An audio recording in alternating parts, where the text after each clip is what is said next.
Yeah, this is the Weird Christian, and I'm here to search for truth as you are. And lately, I've just joined a new course where I can actually talk with people in the church. It's a big church in the area I am in, and so hopefully, I'm going to be able to talk to people and have a really important conversation about the fundamentals of Christianity and some of the things we believe. I think that we've been taught these things, but we haven't really questioned them to the degree we should question them to find if they are true or not.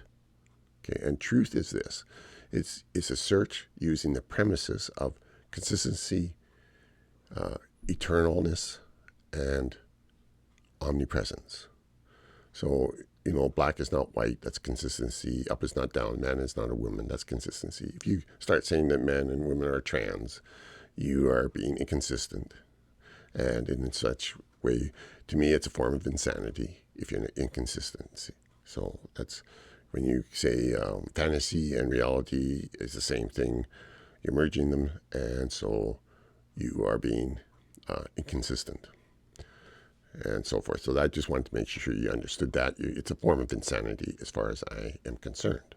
And it was always defined that way for quite a few millennia, maybe lately, and in our kind of communist socialist society where we're starting to redefine words.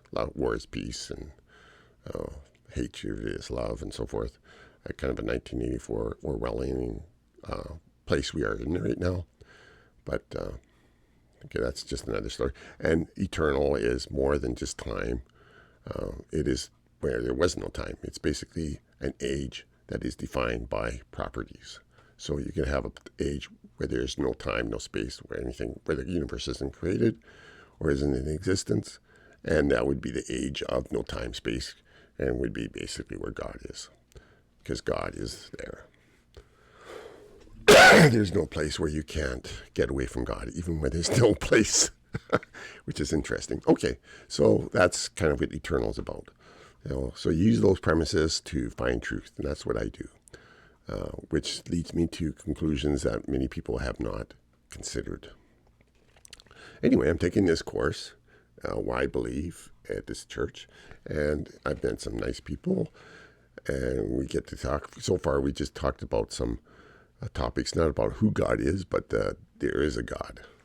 And they use cosmological and teleological arguments.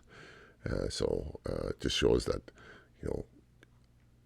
the existence of plan or intelligent design, so forth, and that, first cause idea, so forth, and other ideas like that.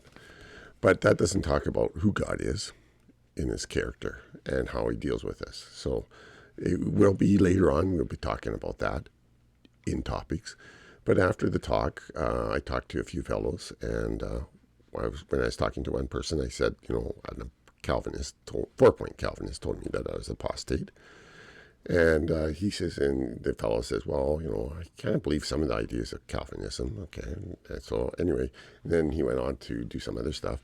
And then I was talking to a fellow named Neil, and I started talking about the Westminster Confession and in the talk we were having. And basically I said it was a satanic document. Now, I just, because I believe that, a belief system based on Zoroastrian and Gnosticism is satanic. And Gnosticism is where you do a lot of dialectics and you merge things together into the monad. Basically, you merge good and evil, up and down, all that kind of woman and man. That's a Gnostic belief. So, in communism, it has that in it. And with the DEI, it has that in it. You do things through revolution, you kind of homogenize everything. So you want to keep it in a state of homogenizing, which is stirring up in revolution.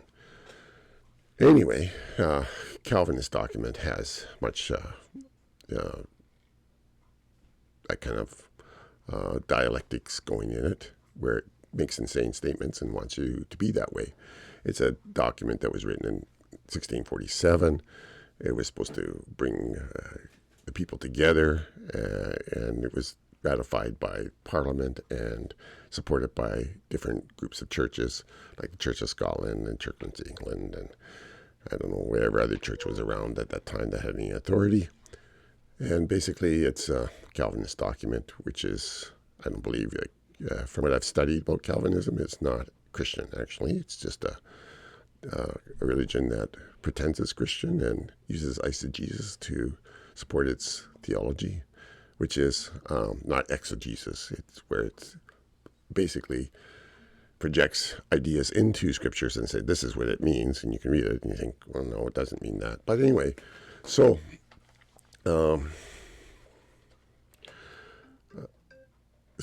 it's going to be an interesting time. I hope that you might stay tuned to listen to next week when I come back, after they can chew over, like Neil can chew over what, that my statement that the Westminster Confession is satanic. Basically, I'm saying Calvinism is satanic.